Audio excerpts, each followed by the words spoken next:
Adam diciptakan dari bumi tanahnya. Diambil dari bumi, taruh, dibuat di surga. Dicipta di surga dari berbagai jenis tanah. Tanah liat, tanah merah. Sebutkan dalam Al-Quran. Masa kamu tidak tahu asal kamu tanah? Setelah kamu jadi tanah, dari tanah aku bentuk yang lain, dari tetesan air mani. Masa kamu tidak tahu asal tetesan mani kamu? Disebutkan lagi ketika Allah sebutkan masalah tanah. Tanah itu sesuatu yang kita tijak kan? Jadi kalau kita nyebut tanah itu kotor biasanya. Tidak ya? Ketika kita nyebut tanah biasanya kotor. Nijak yang kita tijak. Ketika Allah sebutkan kita dari mani, Allah sebutkan juga mimma'in mahin. Dari tetesan air mani yang hina. Hina. Kamu tahu kalau mani kamu itu sendiri, kamu tuh tahu. Ketika kamu keluarkan mani kamu tahu kalau kamu jijik. Nah, loh. Masa kamu tidak tahu? Mimma'in mahin. Kamu sendiri tahu ketika kamu keluarkan itu. Sudah? Jadilah di situ. Proses dua makhluk yang baik bergabung, ketemu nutfah, tetesan air mani. Diproses. Dari situ jadilah darah. Setelah jadi darah, jadilah dia daging segumpal. Setelah jadi daging, jadilah dia tulang pelan-pelan. Sebutkan Allah Ta'ala, jadilah dia tulang pelan-pelan. Setelah dia jadi tulang pelan-pelan, jadilah dia diliputin oleh daging, diselaputin oleh daging. Sebutin Allah. Summa kasawna al-idhama lahma. Sudah sempurna dalam perut ibumu. Berapa lama? 10 bulan? 9 bulan? 7 bulan? 8 bulan? Sempurna bentuknya. Kamu keluar dari mana? Kamu keluar dari mana? Kamu tahu tempat keluar kamu. Dari tempat yang kamu keluar itu adalah tempat kotoran di mana kamu keluarkan. Sudah Allah Ta'ala ajarin kita. Dari tempat kotoran yang keluar, dari situlah kamu keluar.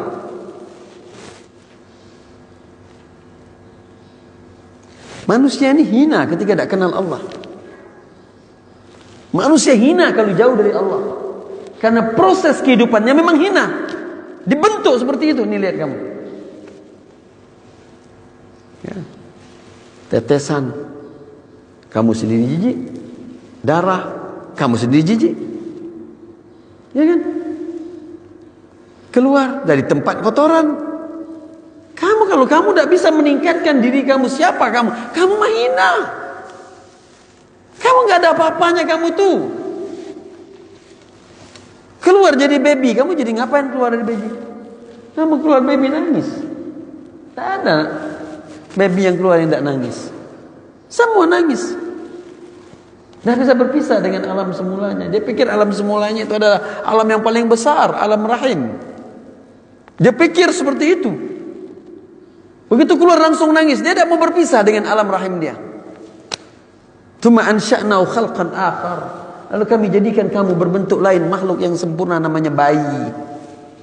Keluarlah kamu dari perut ibumu, dari alam rahimmu, dan kamu menangis waktu itu. Jelaskan Allah satu-satu. Fatabarakallahu ahsanul khaliqin. Bagaimana sempurnanya Allah menciptakan kamu dari awal sampai akhir. Allah menciptakannya sudah sempurna. Walaqad karramna bani Adam. Memang benar Allah sudah sempurna. Laqad khalaqnakum ahsana taqwim. Laqad khalaqnal insana ahsana taqwim. Benar Allah menciptakan manusia dan memuliakan manusia, membentuknya sesempurna mungkin. Tapi manusianya karena tidak pernah mau tahu dirinya, akhirnya lupa, tidak nyadar ngapain dia hidup di dunia ini.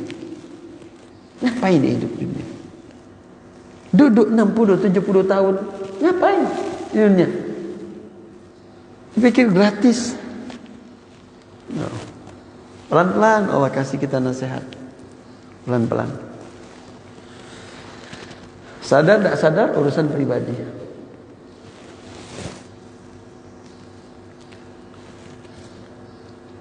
Dan kita tidak bisa mempertahankan hidup kita, jemaah yang dimuliakan Allah. Tidak bisa. Ya. Kita itu cuma menjalani hidup, tidak bisa mempertahankan hidup. Coba kalau kita bisa pertahankan ketuaan kita, coba. Tidak mau tua, bisa? Tidak bisa. Tidak mau sakit, bisa? Tidak bisa.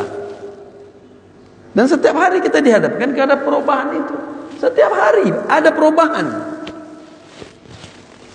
Perubahan kesehatan, perubahan kekuatan, kelemahan, perubahan macam-macam perubahan, perubahan rezeki, perubahan pikir, berubah, kita berubah. Dan alam di sekitar kita juga selalu dalam keadaan berubah. Nah, ada yang mantap. Kita dari kecil membesar. Sudah membesar, segar, bugar, jadi anak muda. Melemah jadi orang tua. Melemah jadi orang tua. Balik lagi ke asal. Tidak tahu apa-apa. Pikun. Ceritakan itu. Setelah itu kamu pikun loh. Berubah, hidupmu berubah. Prosesmu berubah. Dalam dirimu kamu berubah, alam sekitarmu kamu berubah. Tidak ada yang mantap dalam hidup ini. Kenapa Allah buat perubahan? Biar kamu tahu, kalau kamu dalam keadaan kehidupan kamu yang rusak, kamu jauh dari Allah, kamu tidak dekat dengan Allah, kamu tidak khusyuk dengan Allah, kapan lagi kamu mau berubah menjadi dekat dengan Allah? Kalau kamu banyak dosa, kapan lagi kamu minta ampun sama Allah? Kalau kamu tidak kenal Al-Quran, tidak kenal masjid, tidak kenal salat, kapan lagi kamu mau kenal? Ini alam semua sudah berubah. Kamu sendiri berubah.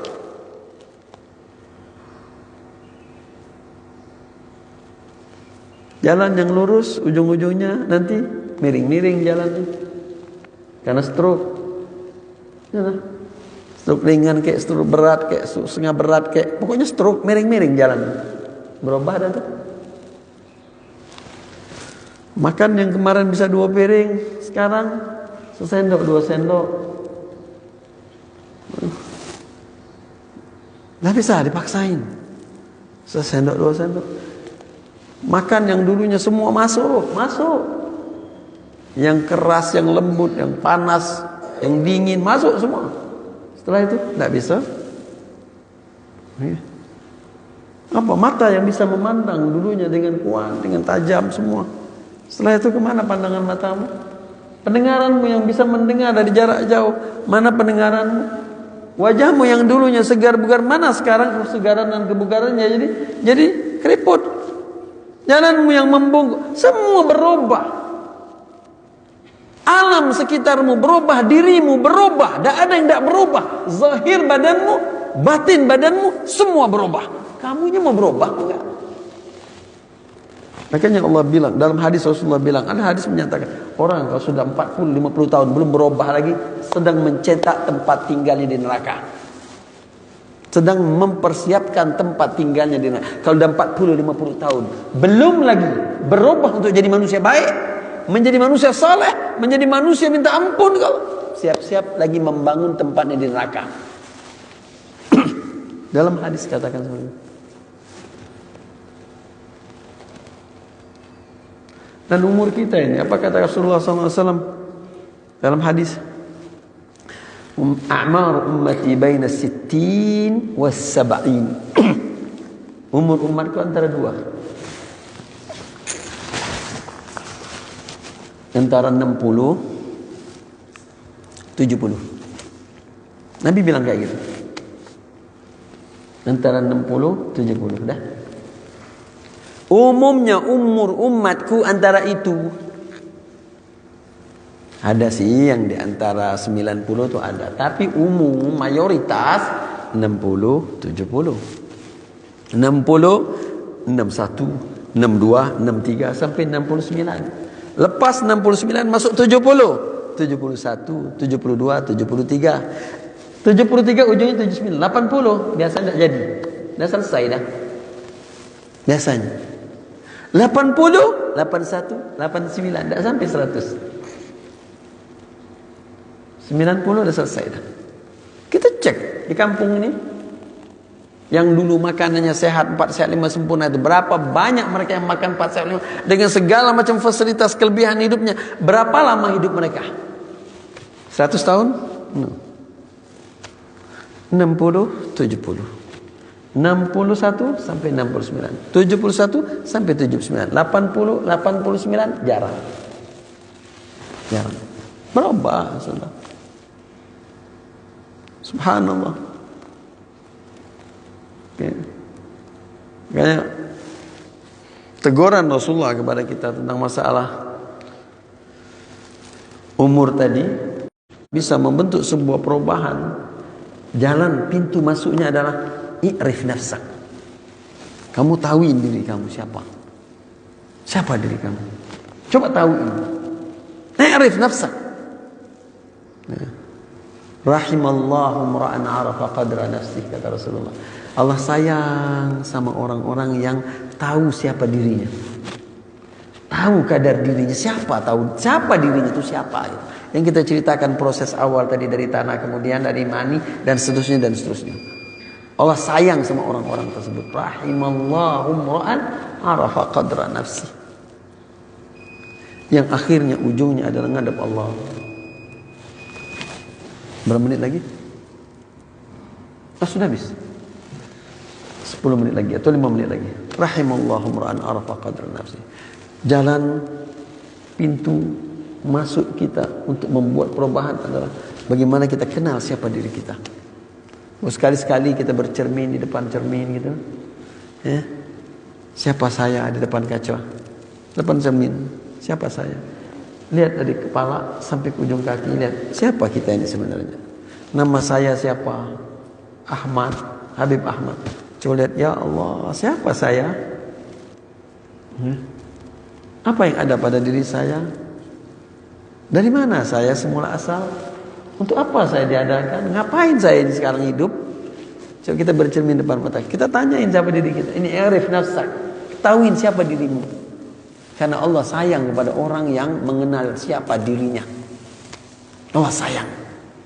Nah, kalau Allah ada sayang, Allah kasih petunjuk. Faman ihtada fa innama yahtadi li nafsi. Allah kasih petunjuk. Allah kada sayang seperti itu. Allah bukakan petunjuk untuk dia. Yang tadinya lupa diingatkan, yang tadinya mulai agak jauh didekatkan lagi sama Allah, yang tadinya buat salah ditegur sama Allah. Itu Allah sayang, itu tanda. Allah sayang karena sudah dekat sama Allah. Ketika dia melakukan sesuatu yang bertolak belakang dengan apa yang Allah suka, Allah kasih petunjuk sama dia.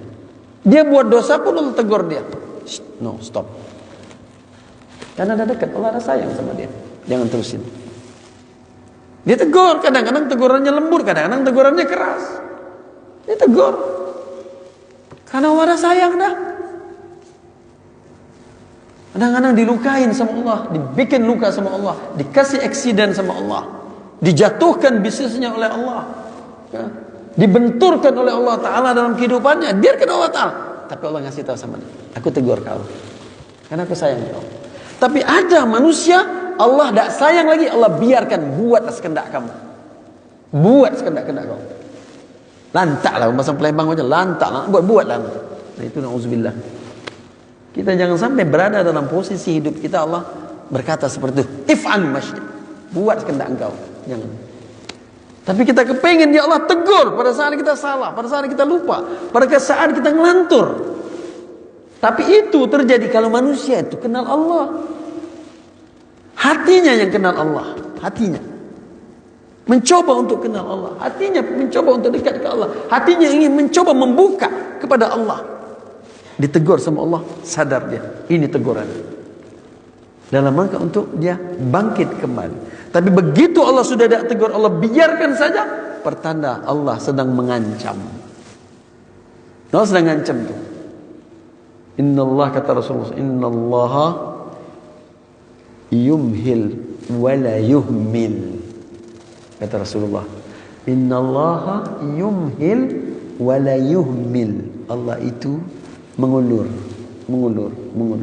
Tak melalak, tak melupakan. Allah tak melantur. Allah mengulur. Kalau kamu buat salah ditegur sama Allah, Allah sayang sama kamu. Kalau kamu buat salah dibiarkan sama Allah, dibiarkan sama Allah sampai dahsyatlah kesalahanmu, sampai ngelanturnya kelewatan kamu, Nah itu berarti Allah sedang ngulur-ngulur kamu. Hati-hati kamu.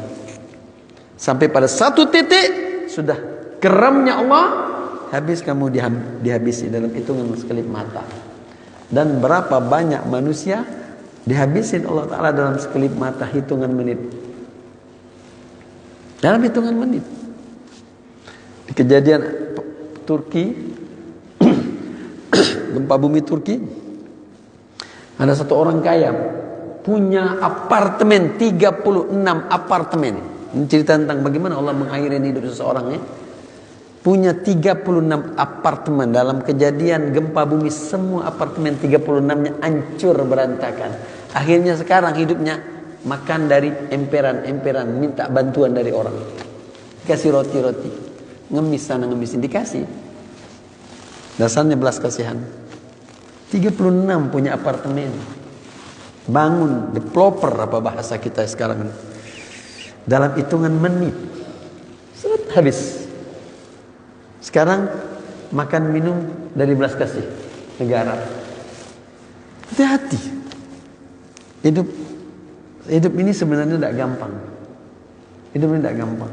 Ditambah lagi tidak gampangnya kalau manusia itu tidak mampu mengendalikan dirinya, tidak gampang ya. Karena nafsu dan setan luar biasa membuat dia kacau, balau. Kalau dia tidak kenal Tuhan, kalau dia tidak kenal dirinya, berat banget. Hidup ini tidak gampang. Tapi Allah Subhanahu Wa Taala membukakan jalan hamba-hambanya sesuai dengan keinginannya, dan Allah tahu setiap hambanya kemana arah hatinya, kemana arah pikiran. Allah tahu, itu yang Allah akan bukakan jalan kemudahan untuk dia. Kita berharap, kita tahu diri kita, kita tahu keinginan kita, kita tahu pikiran kita, kita tahu, dan kita berharap ya Allah atas pengetahuan kita yang baik, keinginan kita yang baik, arah kita yang kita ingin tempuh ya Allah, kasih tunjuk ya Allah, bimbing ya Allah, berikan kekuatan ya Allah. Ihdinas siratal mustaqim. Kita minta itu. Kita minta ihdinas siratal mustaqim. Bukakan jalan lurus ya Allah, tunjukkan jalan yang lurus ya Allah, kuatkan di jalan yang lurus ya Allah, matikan dalam keadaan hidup di jalan lurus ya Allah. Kita minta terus ihdinas siratal mustaqim. Salat kita 17 rakaat kita ucapkan setiap hari seperti itu. Jamaah yang dimuliakan Allah, mudah-mudahan salat subuh memang enggak gampang, memang sulit, mudah-mudahan kayak dari yang sedikit ini Allah Ta'ala kembangkan yang lain-lainnya insyaallah. Dan kita punya tanggung jawab. Kita punya tanggung jawab masing-masing untuk ngajak orang dalam kebaikan, menyadarkan orang. Kita punya tanggung jawab. Saya senang sekali melihat satu masjid ada jamaah tablignya, karena jamaah tabligh ini punya semangat untuk mengajak orang dalam perubahan, dalam kebaikan, dalam kedekatan kepada Allah, dalam zikir kepada Allah, dalam khusyuan di hadapan Allah. Luar biasa jamaah tabligh. Maka ini punya peran, semua masing-masing punya peran untuk mengajak orang dalam kebaikan. Ud'u ila sabili rabbik bil hikmah wal mau'izah. Kita ajak orang mari dalam kebaikan, ajak orang mari dalam perubahan, ajak orang mari dalam keimanan dan ketakwaan. Karena amal ibadah pribadi kita tidak banyak. Jemaah, kita berbuat amal pribadi kita yang baik, ibadat tidak banyak. Tidak banyak. Ya. Berapa banyak kita sholat? 17 rakaat. Tambah yang sunat-sunatnya berapa banyak? Berapa banyak kita puasa 29 hari Ramadan doang? Kalaupun sholat sunat, puasa sunat Senin Kamis. Berapa banyak kita tahajud? Yang konon i'tikaf paling cuma setahun sekali. Jika 10 Ramadan doang, sisanya tidak ada i'tikaf di masjid. Tidak ada i'tikaf di masjid. Kalau kita melakukan amal kebaikan untuk pribadi kita tidak banyak. Tapi coba kita melakukan sebuah amal kebaikan berkaitan dengan lingkungan dan keadaan yang ada di sekitar kita. Banyak sangat yang kita bisa buat. Banyak sangat. Kita bisa ngajak orang kebaikan, negur orang kebaikan, nasihatin orang kebaikan. Orangnya sadar, orangnya kembali, orangnya taat kepada Allah, insaf di hadapan Allah. Jauh lebih besar. Kata Allah, kata Rasulullah dalam hadis, la an yahdiyallahu bika rajulan khairun laka minad dunya wa ma fiha. Kalau ada orang yang kau bisa kasih petunjuk jalan yang baik, taubat kepada Allah, kembali kepada Allah gara-gara engkau, itu perbuatanmu lebih baik untukmu daripada engkau punya dunia dengan isi-isinya. Kita punya dunia cuma satu. Bumi kita ini cuma satu. Kata Rasulullah, satu aja orang dapat petunjuk gara-gara kamu, lebih baik untuk kamu dibanding kamu punya dunia dengan isi-isinya. Satu. Kalau kita bisa komunikasikan kepada orang 10 sebulan, 20 orang, Ya Allah, besar sekali amal pahala kita. Banyak sekali kebaikan-kebaikan kita. La an yahdiyallahu bika rajulan khairun laka minad dunya. Satu saja yang kau bisa kasih petunjuk dalam kebaikan lebih baik untuk engkau daripada engkau punya dunia dengan seisi-isinya. Jadi amal baik kita tidak banyak jamaah. Tidak banyak amal baik kita. Okay, terbatas. Ibadah kita terbatas. Semua terbatas. Kalau kaitan pribadi, tapi kalau kaitan dengan yang lain luas, banyak sekali. InsyaAllah kita punya motivasi untuk mengajak orang dalam kebaikan semua. Amin. Ya Rabbal Alamin. Saya suruh pertemuan ini kita baca sama-sama. Fatihah. Kita harapkan Allah Ta'ala bukakan hati kita. Allah limpahkan rahmatnya kepada kita selalu. Allah bimbing kita selalu. Dan Allah berikan cahaya iman di dalam hati kita. Amin. Ya Rabbal Alamin. Wa ila hadratin Nabi Muhammadin sallallahu alaihi wa alihi wasallam. Al-Fatihah.